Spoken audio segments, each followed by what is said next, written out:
The X Zone Radio Show with Rob McConnell is largely an opinion talk show.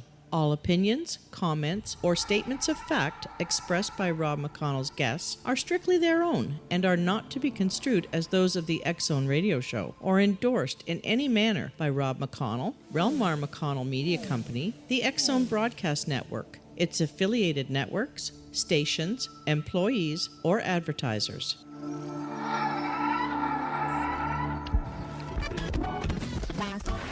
All Hit Radio.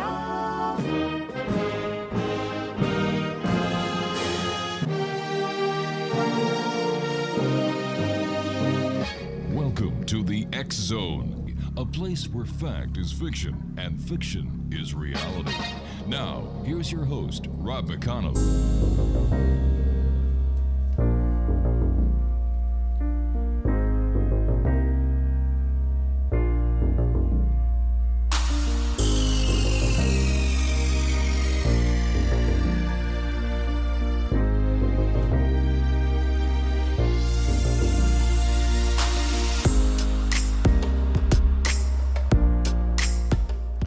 And welcome back, everyone. This is the X Zone, and I am Rob McConnell, coming to you from our broadcast center and studios in Hamilton, Ontario, Canada. If you would like to send us an email, xzone at xzoneradiotv.com, on all social media sites, X Zone Radio TV. And for all of the programming available on the X Zone Broadcast Network 24/7, 365, visit www.xzbn.net. My guest this hour, X Zone Nation, is Amelia Cotter. She is an author, storyteller, and she has also done a lot of work within the paranormal. So let me see, Amelia, why don't you come on and tell us about your paranormal experiences and why you do what you do? All right, sounds good. Thank you for having me. My pleasure. Oh boy, it's hard to know where to start. So the beginning. The beginning is always the best place. Yeah, right. I have had a number of interesting experiences throughout my life. I got interested in ghosts when I was a kid, going to the library and checking out all of the old books that used to be all lumped into what was then the occult section, where all the cool books were about parapsychology and everything. And then, so I grew up in Maryland, and I had the pleasure of exploring some really interesting abandoned, haunted places near where I grew up, and my parents kind of encouraged me to do so safely.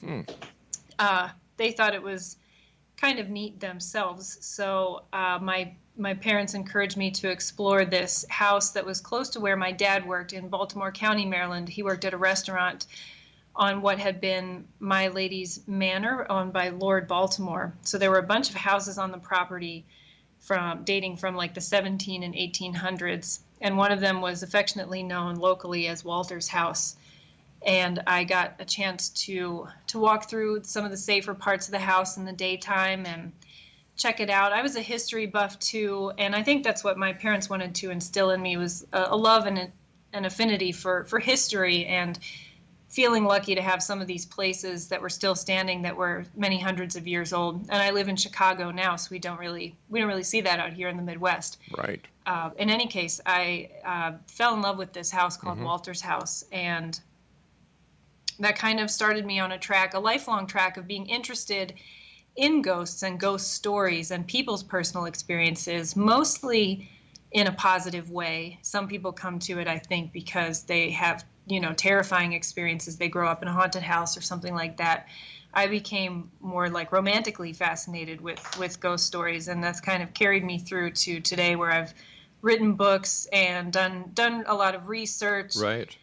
And been involved with a show called the RIP Files, which is a paranormal investigation reality show, and gotten to explore a lot of different places mostly around the U.S., but in some other parts of the world as well. All right, some of your books include This House, the true story of a girl and a ghost, Maryland Ghost, Paranormal Encounters in the Free State, as well as you did a children's book entitled Breakfast with Bigfoot. Before I get into asking you about your children's book, Breakfast with Bigfoot, what has been the scariest I mean, the most scariest experience that you have ever had? That is such a great question. And sometimes, depending on my mood or what's going on that day, my answer will change. Sometimes I'm like suddenly struck with a memory of something incredible that happened. But one thing that stands out in my mind was when I visited the Patapsco Female Institute, which is in Ellicott City, Maryland.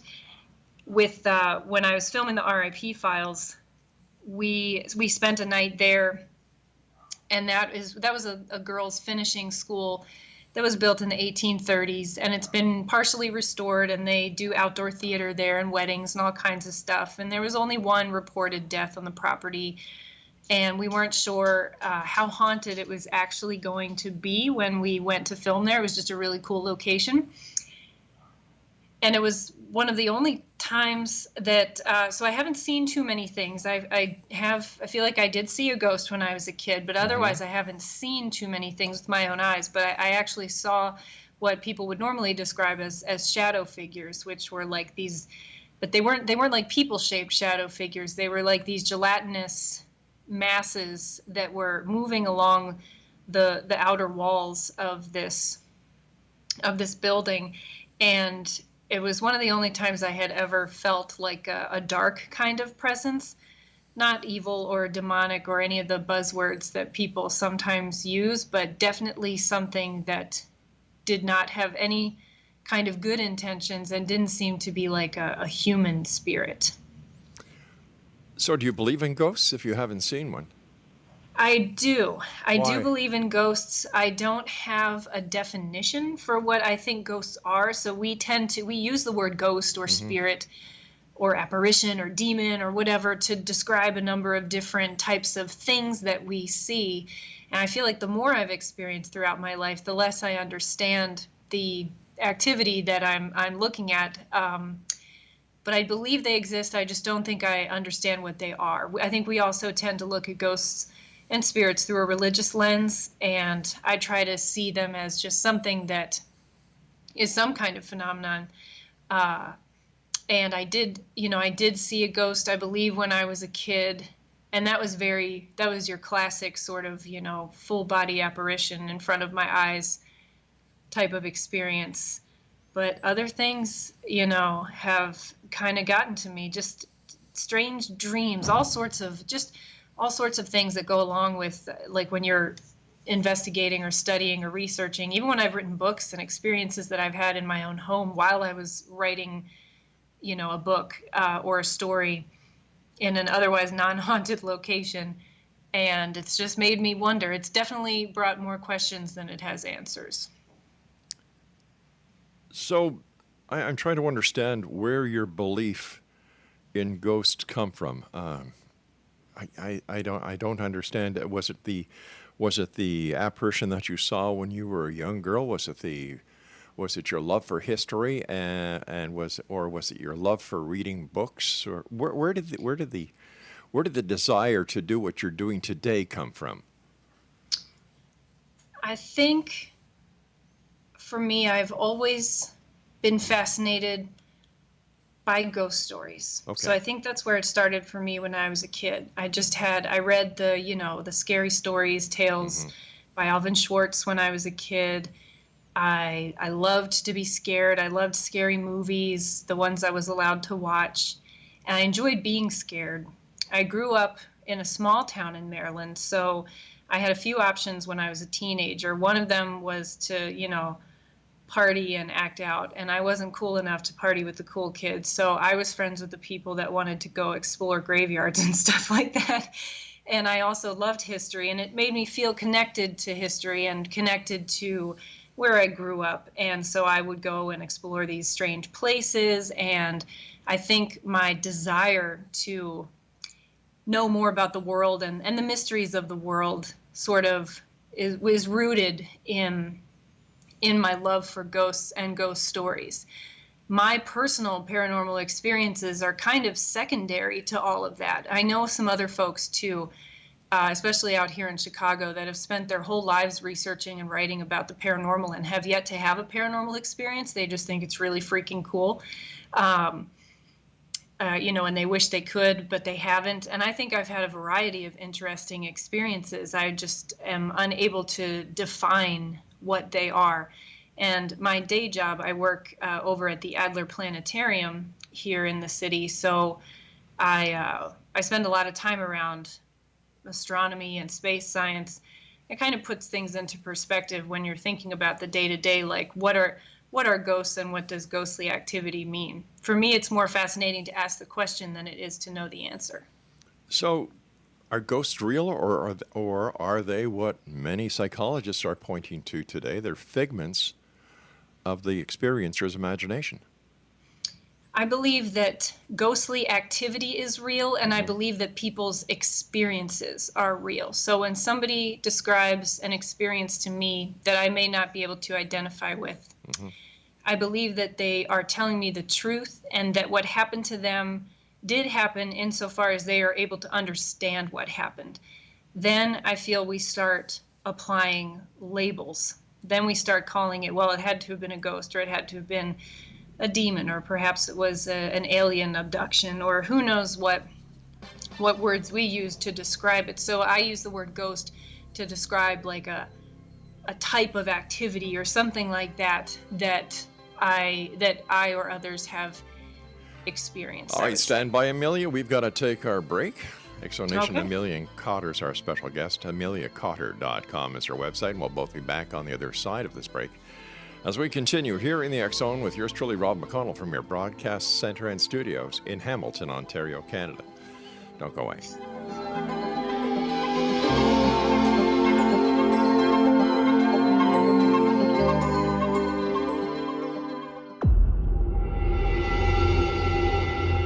Whether you're a skeptic or a believer, join me, Rob McConnell, as together we'll investigate the world of the paranormal and the science of parapsychology here on the X Zone Radio TV show on XZBN and the X Zone TV channel on Simul TV.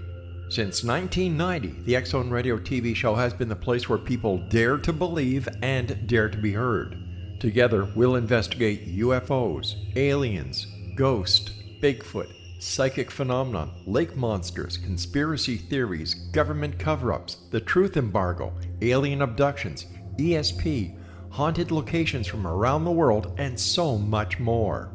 With over 28 years of broadcasting and more than 4,500 individual guests, the X Zone is truly a place where fact is fiction and fiction is reality, as evidenced by the credibility, integrity, and professionalism of the guests that we bring to our international audience. If you have seen a UFO, had a close encounter, seen a ghost, Bigfoot, lake monster, or a story that you would like to share or have investigated, contact me, Rob McConnell, by sending me your email to xzone@xzoneradiotv.com, or you can call toll-free 1-800-610-7035, extension 143, and on Skype, X Zone Radio TV.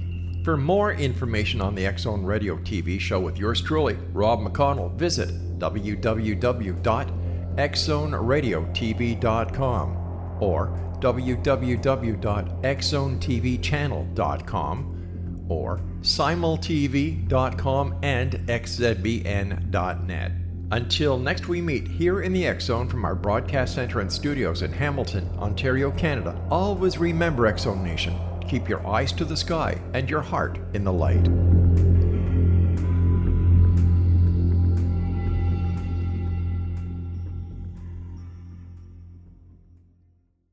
You have heard of the X Zone? Now watch it on Simul TV, plus 500 video games, live TV channels, free video on demand, worldwide, and more. Does this sound like tomorrow's television?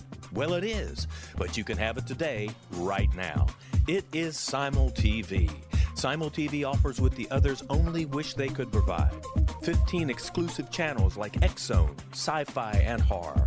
We are worldwide. No other provider offers that. 500 built-in video games. No need to have an extra expensive system. We have them included. Free video on demand. Live streaming events from around the world. interactive online network, and much more. Tomorrow's TV today. Simul TV. Sound too good to be true? Well, it's not. You can have Simul TV today. Sign up at simultv.com. Do it today.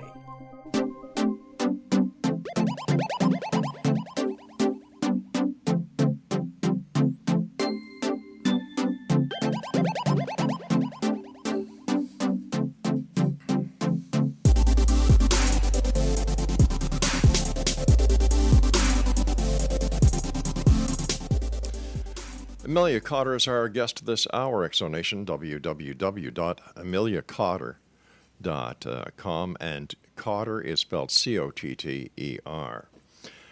So, if we haven't been able to put a label on what a ghost is, how do we know when somebody says they have seen a ghost, whether it's because they believe they have seen something and they cannot identify it, so they call it a ghost? And how do we know that what they are actually seeing or what they believe they see is something paranormal and not something that is just unknown to them? Well, I think we don't. I think we don't know. So I can believe that somebody says that they saw Bigfoot. Mm-hmm. I believe that they saw something, you know. They might give me a detailed description of a creature that they saw, and in my heart, I know that they saw, or I imagine that they saw, you know, a black bear standing on two legs, or, you know, something like that, or it was a hallucination, or there was a statue in the distance. So I, you know, to your point, I think that we don't always know, and I think it takes those years of collecting stories. So I've heard hundreds and hundreds of stories. Everywhere I go, people have their ghost story ready to share with me. And it's interesting how you build up this database internally where you can sort of tell if somebody is either totally BS, or even if they seem know that something doesn't really follow a pattern of like regular, you know, a regular paranormal activity or something like that. If it sounds a little too Hollywood to yourself, well, they must have been dreaming for part of this, because the even these things in the realm of the paranormal are not, you know, physically possible, et cetera, et cetera.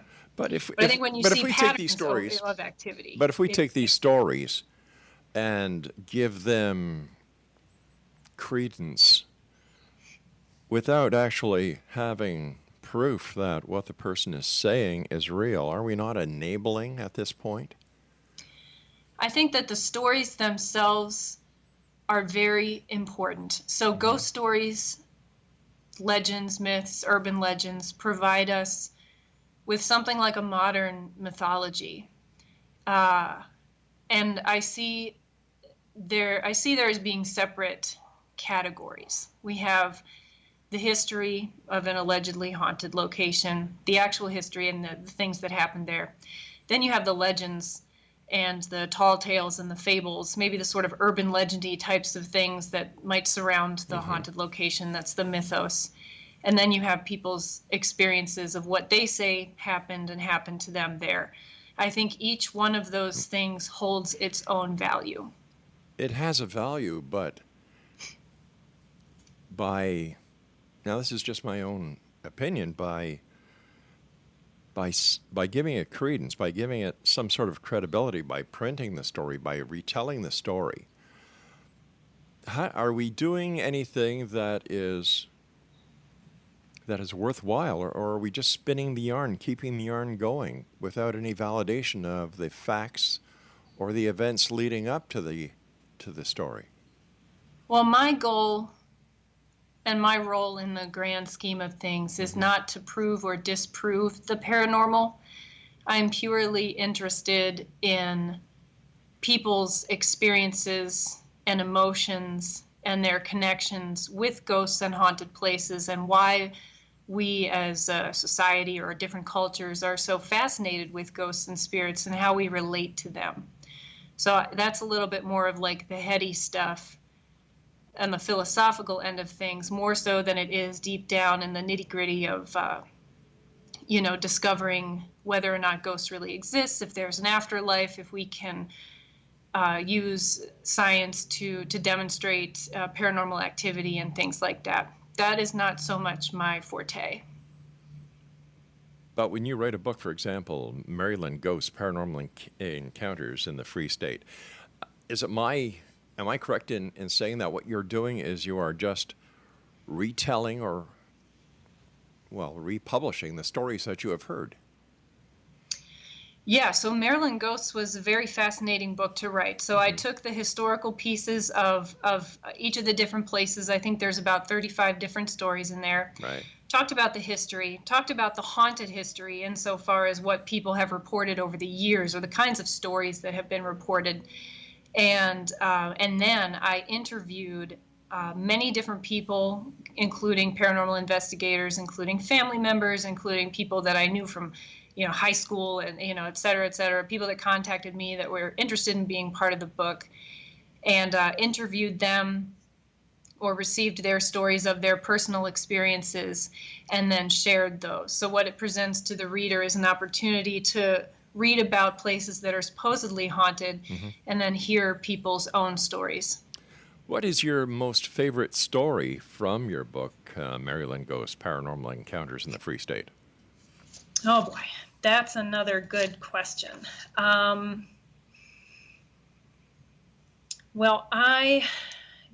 have a personal affinity for the National Museum of Civil War Medicine because I worked there when I was in college, so I'm very familiar with it. And that's in Frederick, Maryland, which is close to where I went to school. And it was a really, really neat building. So the building that the museum was located in was built in 1832, and it was a furniture store and later a coffin manufacturer during the Civil War itself, because the guy who owned the place really wanted to capitalize on making money any way he could. And so the building itself has a storied history, and then they opened up the museum later, much later, obviously, and filled it full of these really neat artifacts, including like the last surviving Confederate surgical tent and other neat things. And I got to work there for a couple of years. Sometimes I was the only person in the building, and it was just a treasure trove of history and creepy mannequins and other kinds of like displays along those lines. And then of course, there were a lot of ghost stories, and that place was different in the sense some places you go to that are supposedly haunted, nobody wants to talk about it. Everybody wants to keep it very hush hush. This place, they fully embraced that it was supposed to be haunted, and they embraced their ghost stories, and they invited people to be part of. I don't know how to describe it, but they brought people into the fold because it did get people interested in history and got, if you could make that personal connection with an object or with an exhibit through a ghost story, then they would go ahead and let you have that. And it was just darn creepy. I remember the alarm at the end of the day was at the other end of the building from the lights, which is like something you would only see in a horror movie. So I would turn off the lights and then run from one side of the building to the other to set the alarm and then get the heck out of there. Oh my gosh. Yeah, a grown woman. So. So while you were there, I mean, besides the feeling of creepiness, beside the feeling of that anyone in their right mind would get under those circumstances, did you see or experience anything that you could call paranormal? I once witnessed a stack of books falling off a shelf in succession, one right after the other. And it looked almost as if the way you would open a book and flip the pages, this stack of books that was back to back, just sort of like 1, 2, 3, 4, 5, just sort of fell off the shelf onto the floor, right in front of me and in front of another person who was working there. And it was accompanied, I've often felt when I've been in the presence of real paranormal activity, I feel this like static electricity go through my body. And I felt it then too. And the person I was with said that they saw a mist, almost like a cigarette or cigar smoke type of mist, float away from the bookshelf after after we saw the books fall. And I did not witness that, but I certainly was heavily creeped out. And even creepier than that, even more interesting than that, one time I had to go up to the 3rd floor where the offices were, where I wouldn't normally go, but I needed to do a favor for somebody, and I was there over the weekend. I heard men's voices coming from one of the back offices. And the closer I got to the office, I could still hear the voices. It was like 2 low men's voices murmuring, but you couldn't really understand what they were saying. And even though I could tell the voices were coming from that particular office, even though I got closer, the voices still didn't sound like they were getting any closer. They sort of sounded like they were further and further away. And I've heard people sort of explain ghostly voices in those terms before, where it felt like it was coming from everywhere and nowhere all at the same time. And that was very interesting. It lasted for a while. It wasn't like I heard something briefly and then was able to second guess myself. I could hear them clearly talking, yet I couldn't understand what they were saying. So how long did you stay at that job? I worked there for 2 or 3 years. Wow. And they opened a sister site at the Pry House Field Hospital Museum, which is on the Antietam battlefield. The Pry House had previously been a stop along the driving tour of the Antietam battlefield, and then they opened it up to the public. And I worked there for a couple of summers, and that was another special experience as well. All right, Amelia, please stand by. You and I have to take our news break at the bottom of the hour. And X Zone Nation, Amelia Cotter and I will be back on the other side as we continue talking about the weird, the strange, ghost hauntings, things that go bump in the night, and much more here in the X Zone from our broadcast center and studio in Hamilton, Ontario, Canada. For more information on Amelia, visit her website, www.ameliacotter.com. And don't forget, Cotter is spelled Cotter.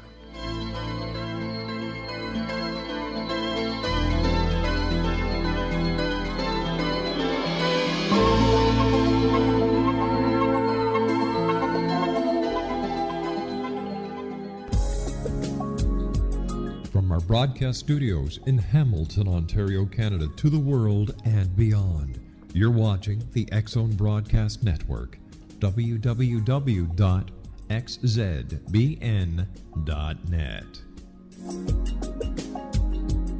AVS Media Demo. You have heard of the X Zone? Now watch it on Simul TV, plus 500 video games, live TV channels, free video on demand, worldwide, and more. Does this sound like tomorrow's television? Well, it is, but you can have it today, right now. It is Simul TV. Simul TV offers what the others only wish they could provide. 15 exclusive channels like X Zone, sci-fi, and horror. We are worldwide. No other provider offers that. 500 built-in video games. No need to have an extra expensive system. We have them included. Free video on demand. Live streaming events from around the world, interactive online network, and much more. Tomorrow's TV today. Simul TV. Sound too good to be true? Well, it's not. You can have Simul TV today. Sign up at simultv.com. Do it today.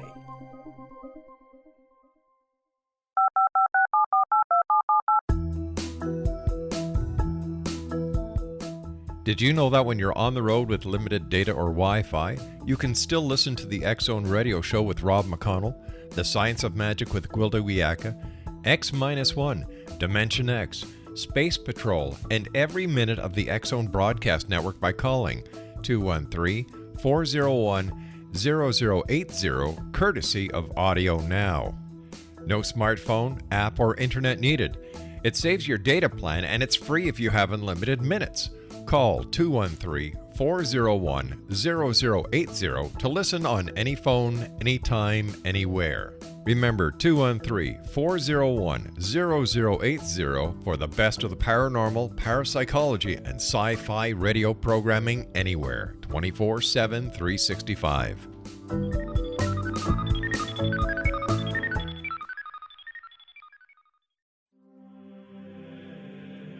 Rob McConnell here, presenting an overview for Nicholas Paul Jennings, author of a fascinating book, Amen. It presents facts revealed by Egyptologist, facts that enable us to understand why Amen is the beginning of creation of God.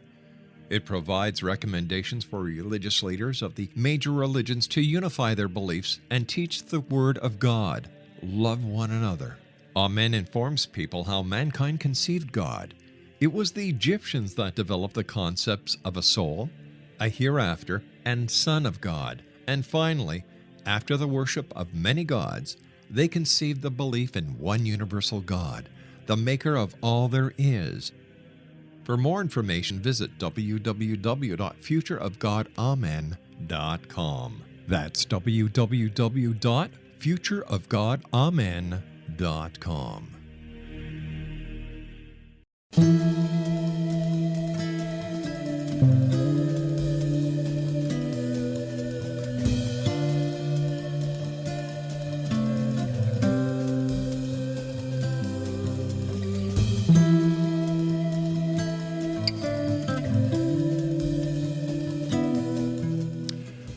And welcome back, everyone. Amelia Cotter is our guest for this hour. And Amelia, tell us about your book, The House, The True Story of a Girl and a Ghost.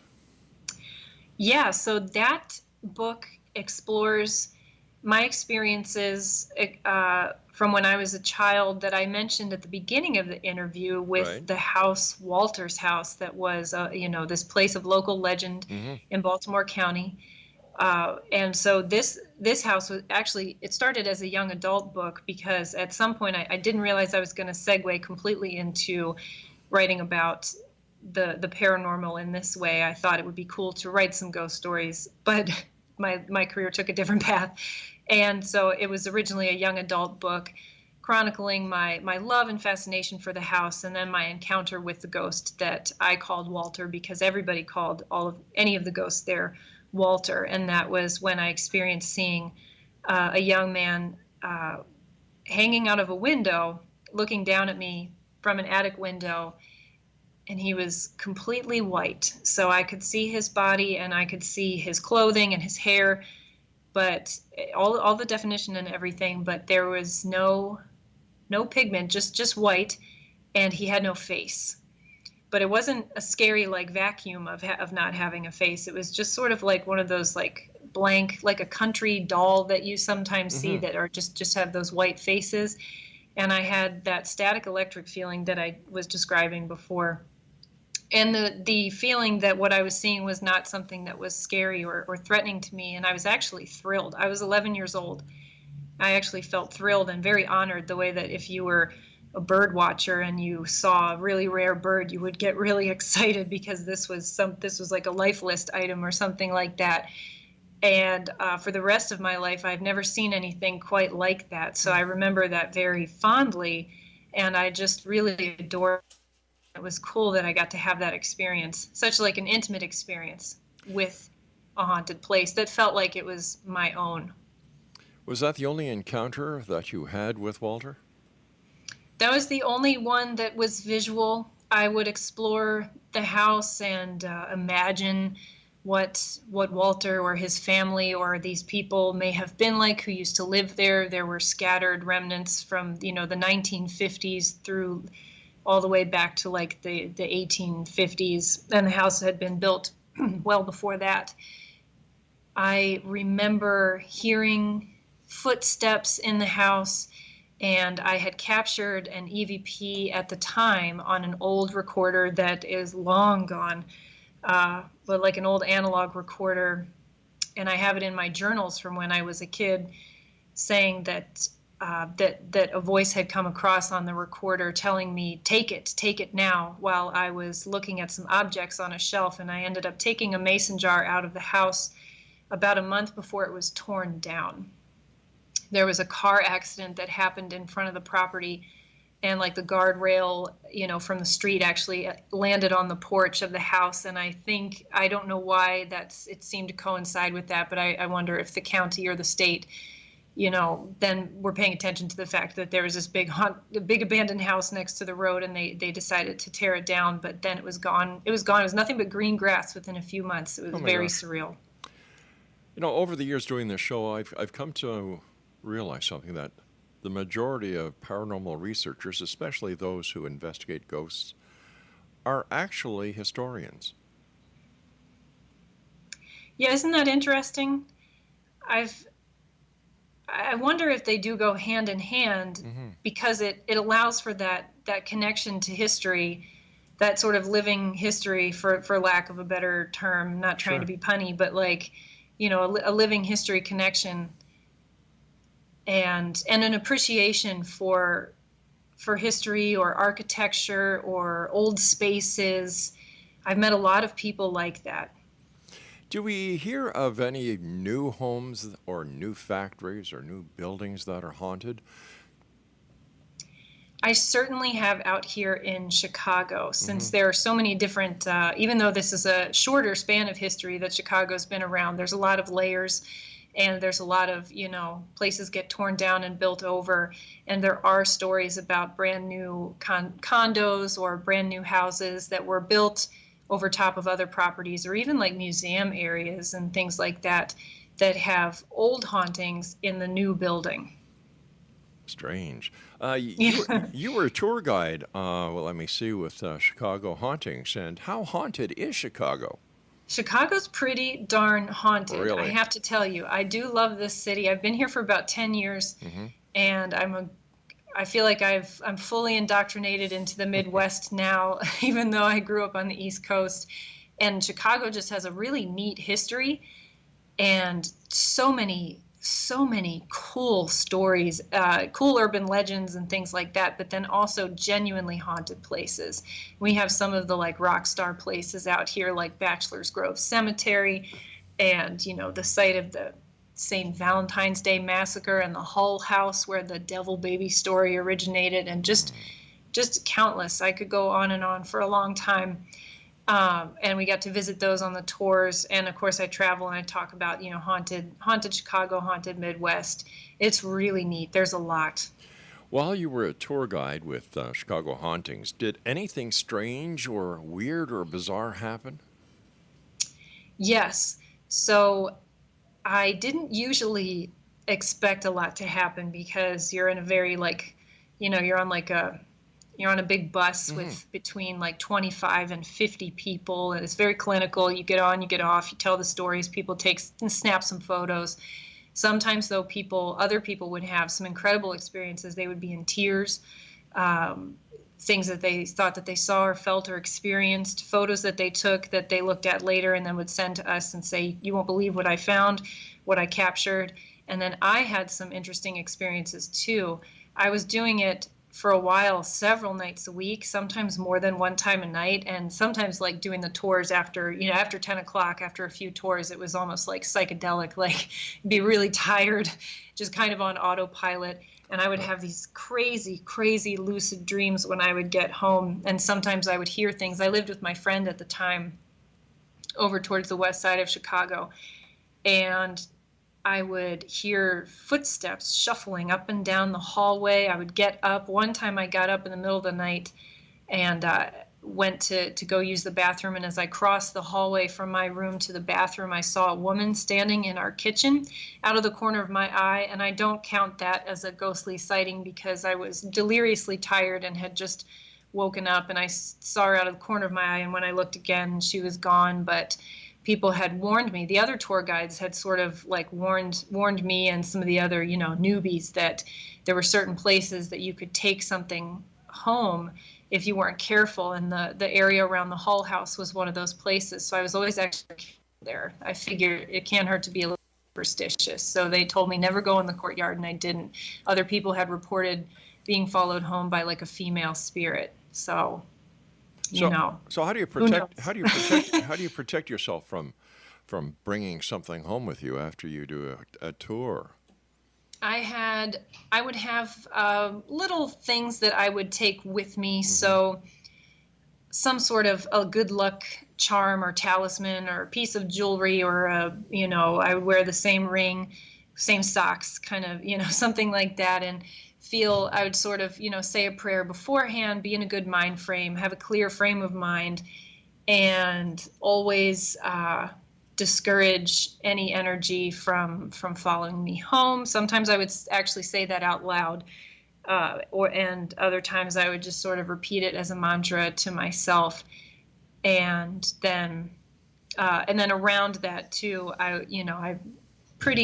sometimes I'm a little woo-woo with the candles and incense and stuff like that. So whatever it takes, Why do you think in the year 2018 so many people are interested in ghosts, hauntings, and things that go bump in the night, and in a world of such, technological marvels? That's such a good question. My husband was telling me recently that he read somewhere that like paranormal or ghosts or something like that is one of the top Google searches worldwide. I think more people are interested in that stuff now than ever. And I remember like I was interested in it because it was like a gateway to all of the cool mysteries of the world. Growing up in a small town, like, oh wow, what if? And now it's so easy to get a hold of ghost stories or to go on YouTube, and you can spend hours looking at videos of alleged ghosts and whatnot, or listening to EVPs. There's endless TV shows and books. Yeah. And I don't know, I feel like it is an outlet. It's an outlet for people to be scared that is in its own way, if you're not too steeped in it like some of us, it is harmless in its own way. So the world is like a scarier place now than I think that it's ever been. So it's a way to indulge those fears without being in real danger. So we can say that ghost hunting of today is replacing the roller coaster ride where you actually have to go to the park, you actually have to pay money, you actually have to experience the thrill physically, whereas with ghost hunting you can just go online and get the thrill without doing anything about it. So are we talking about something like an armchair quarterback? I wonder about that because, and it's hard for me, it's like I don't want to say anything negative about it because I enjoy doing this so much, and so much of my audience are people that enjoy this as well. But at the same time, I think about like how there's just a flood of people interested in ghosts, and there's ghost hunters now everywhere you go. All these ghost hunting groups that pop up. Stand by. We've got to take our final break. X-Zone Nation. Amelia Cotter is our special guest, and her website is www.ameliacotter.com. And we'll both be back as we wrap up this hour here in the X-Zone from our broadcast center and studios in Hamilton, Ontario, Canada. I'm Rob McConnell. Don't go away.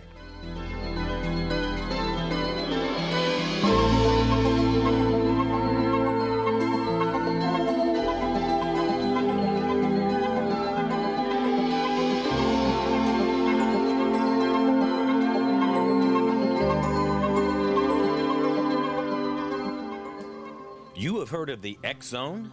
Now watch it on SimulTV, plus 500 video games, live TV channels, free video on demand, worldwide, and more. Does this sound like tomorrow's television? Well, it is, but you can have it today, right now. It is SimulTV. SimulTV offers what the others only wish they could provide. 15 exclusive channels like X-Zone, sci-fi, and horror. We are worldwide. No other provider offers that.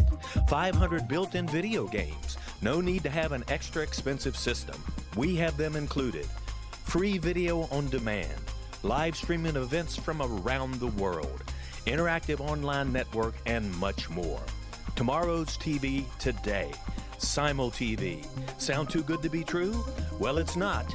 You can have SimulTV today. Sign up at simultv.com. Do it today.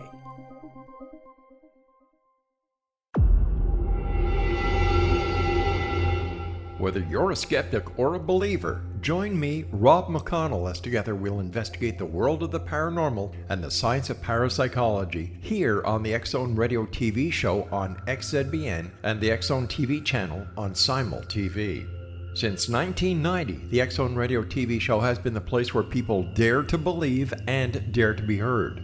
Together, we'll investigate UFOs, aliens, ghosts, Bigfoot, psychic phenomena, lake monsters, conspiracy theories, government cover-ups, the truth embargo, alien abductions, ESP, haunted locations from around the world, and so much more.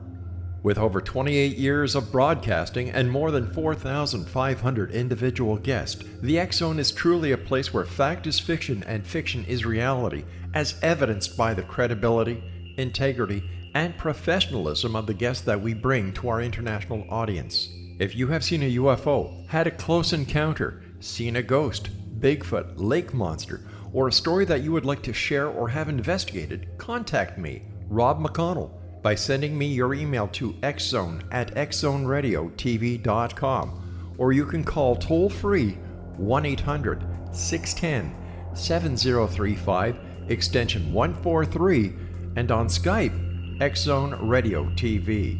For more information on the X-Zone Radio TV show with yours truly, Rob McConnell, visit www.xzoneradiotv.com or www.xzonetvchannel.com or simultv.com and xzbn.net. Until next we meet here in the X-Zone from our broadcast center and studios in Hamilton, Ontario, Canada, always remember, X-Zone Nation, keep your eyes to the sky and your heart in the light.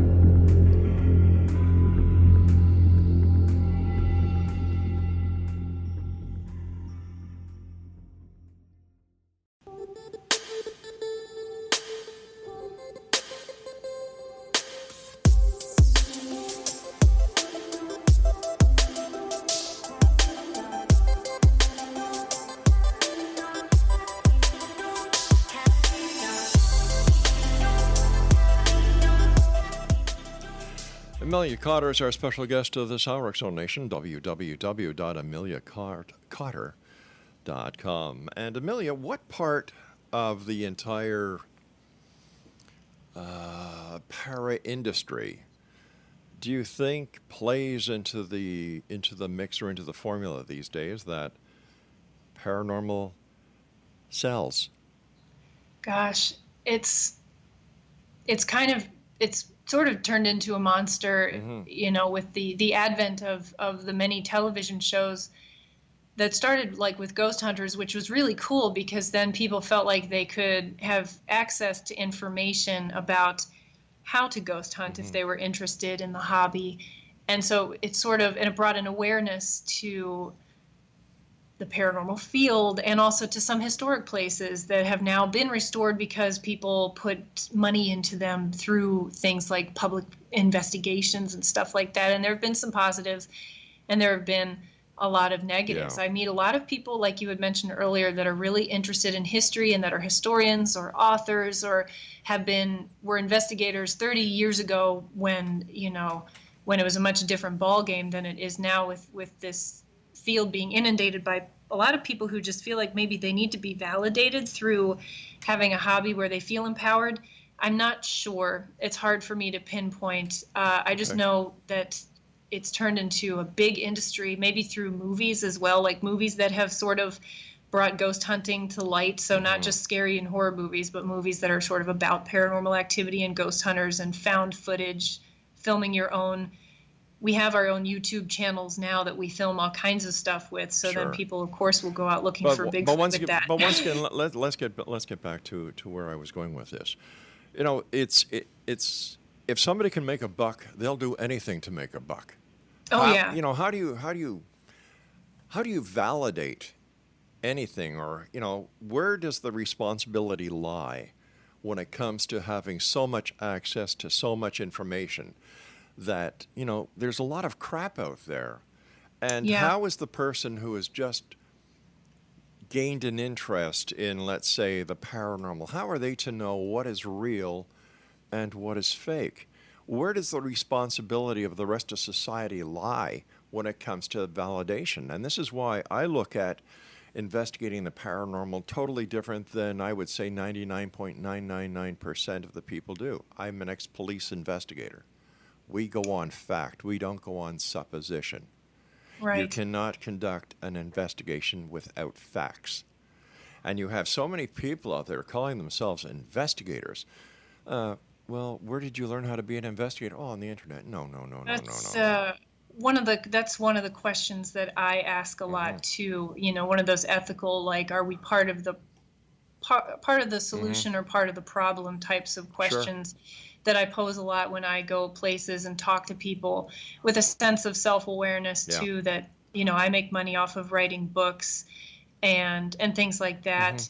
And I work in a museum. I come from the museum world. I work in space science. So I definitely see when people also talk about investigation or they talk about scientific equipment. Yes. Sometimes I shake my head and I think, that just because it's a gadget doesn't make it science. I had a guest on the show the other night who claimed to have created the what's it called, ghost box, where multi-band scans. Yeah. And I said, no, you didn't. Oh, yes, I did. I said, what you did was you took a design that the Tandy Corporation came up with called the Bearcat Scanner. Oh, you've heard of that? Oh, yeah. Like, why all the attempts on deception? Well, there's a lot of snake oil to be sold in this industry, just like what you're mentioning. And there are a lot of people who are not well informed. They're not well informed about how to investigate the paranormal, but they're also not well informed about the basics around it. They're not well informed about history or science or any of the basic things. Like, we may come from that angle, but some people are coming from the angle, like what you're saying, with like just really being interested in paranormal investigation. And they tack on this like, well, I'm going to find the truth, kind of like crusade. I'm going to help people. And I don't really personally buy into that. I went, and I keep asking this question to teams that come on the show and researchers. What are you looking for, number one? Number two, how are you going to prove that you've actually found what you claim you have found? And number three, what happens with that information? Well, and to your point about what you were saying with, the technology, the world of technology being so prevalent at our fingertips, that's probably been the nail in the coffin for any really good evidence, and I'll use evidence in quotation fingers, of the paranormal, because it doesn't matter how good or how grainy a video is, or an EVP or anything. People, skeptics as well as hardcore paranormal investigators alike, are not going to believe what they're seeing anymore. And I also don't think that a bunch of us in the last part of the 20th and first part of the 21st century are going to figure out all the mysteries of life and death, when that's basically been what humans have been wondering about for our entire existence. So I find it very egotistical, too, that we think that we're going to do that with some old radios that, play AM frequencies over and over. How do you think the transhuman evolution and the possibility of perpetual life is going to affect the paranormal? I don't have an answer for that. I don't know. I'm very curious myself just to see what happens in the next couple of decades with all of this. It certainly is going to be very interesting. We're in the Halloween season. It must be busy for you. And yeah. Yeah, I'm running on fumes. So, right, even at this point in October, I'm already running on fumes. But I do love it. Do you think that Halloween is the catalyst behind the paranormal? Like our interest in the paranormal? Yeah, or the reason why it's kept around. I mean the paranormal, because of all the. Well, the way I don't know. Yeah, it seems that as you're a child, you're filled with certain myths, and certain myths stick with you. And when it comes to the paranormal, there is no other myth or time of the year more adaptable or more pointed to the belief in the paranormal and life after death than the Halloween season. That's very true. Well, I wonder, it's also a kitschy time of year in its own way, in its own fun way, which I say with all love. So I don't know anymore if people are as fascinated with Halloween as they are with just year-round with ghostly phenomenon, but I'm sure it's rooted in Halloween for so many of us. Halloween's always been my favorite, so I'm one of them. So I wonder how come over all the years, especially with the advances in technology, cameras, and the different types of equipment that is being developed for the scientific community as well as the media, why this equipment hasn't been able to film a ghost, film a Bigfoot, a UFO, all the components of the paranormal. One would think that with the advances in photographic equipment, audio equipment, that these finds would have been made by now. I can't understand why they're still evasive unless they don't exist. Well, I believe they have been, perhaps in bits and pieces, but they're buried in the mounds and mounds and mounds of the nonsense and the bad, the crappy evidence, like what you were saying earlier. And the good stuff is somewhere in there. And there's not a solidified community, especially with, like, the Bigfoot community, let's say, where general, mainstream science is not on board enough to come forward or anything saying that they believe that it could be possible. Quickly, we've got about a minute and a half here. And first of all, I want to thank you so much for joining us. Great pleasure talking to you. This was a great conversation. This was refreshing. Thank you. No, it's I who thank you, because I know you're a very busy lady. You're a great author, but I would like to hear about your Breakfast with Bigfoot. Yeah, so it's based on a real Bigfoot encounter. I changed the main character, to a little girl to make it, like, kid friendly, obviously, but it is based on a real Bigfoot encounter that a man claimed to have, where he believed he was kidnapped overnight by a family of big feet, and then, returned safely in the morning. And it was a positive Bigfoot sighting. Amelia, once again, thank you so much for joining us tonight. It's been a great pleasure. To you and yours, a very happy Halloweeny. Same to you. Thank you. You take care of yourself. Now, at X Zone Nation, if you'd like more information about our guest this hour, Amelia Cotter, and don't forget, Cotter is spelled Cotter. That's www.ameliacotter.com. Now, I'll be back on the other side of this commercial break with the news as we continue here in the X Zone from our broadcast center and studios in Hamilton, Ontario, Canada. If you'd like to send me an email, xzone at xzoneradiotv.com, on all social media sites, Xzone Radio TV. And to find out about the scheduling that we have available for the Xzone Radio Show and the Xzone Broadcast Network, www.xzbn.net. And for all the information on the Xzone TV channel, that includes the Xzone Radio TV show, let me see, Mysterious Destinations. We have Freeman Fly, who's joining us, Benjamin Radford, and a host of great people. They're going to be sharing their videos, their views, their beliefs with each and every one of you. And all you have to do is go to the Xzone TV channel that is exclusive to www.simultv.com. I'll be back on the other side of this break as we continue here in the X Zone from our studios and broadcast center in beautiful Hamilton, Ontario, Canada. Don't go away.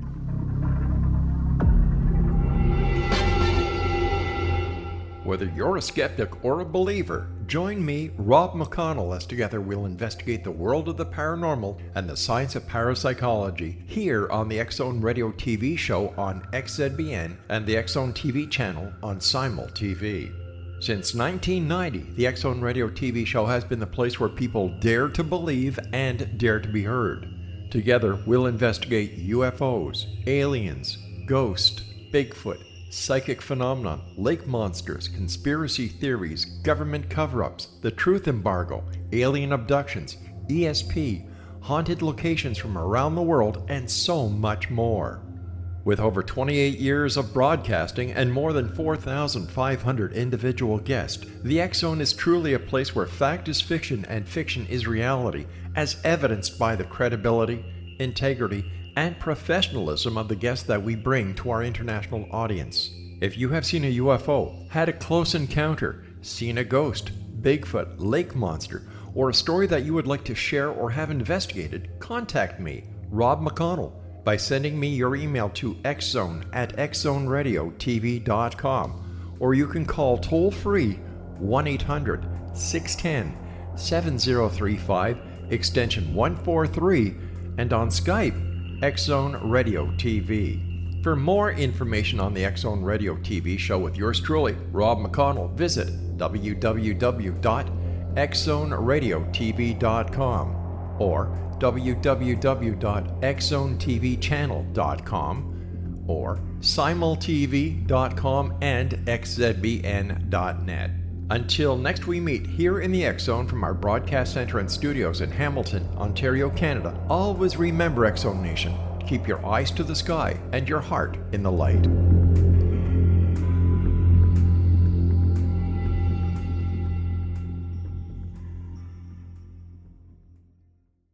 You have heard of the X Zone? Now watch it on Simul TV, plus 500 video games, live TV channels, free video on demand, worldwide, and more. Does this sound like tomorrow's television? Well, it is, but you can have it today, right now. It is Simul TV. Simul TV offers what the others only wish they could provide. 15 exclusive channels like X Zone, sci-fi, and horror. We are worldwide. No other provider offers that. 500 built-in video games. No need to have an extra expensive system. We have them included. Free video on demand. Live streaming events from around the world. Interactive online network, and much more. Tomorrow's TV today. Simul TV. Sound too good to be true? Well, it's not. You can have Simul TV today. Sign up at simultv.com. Do it today.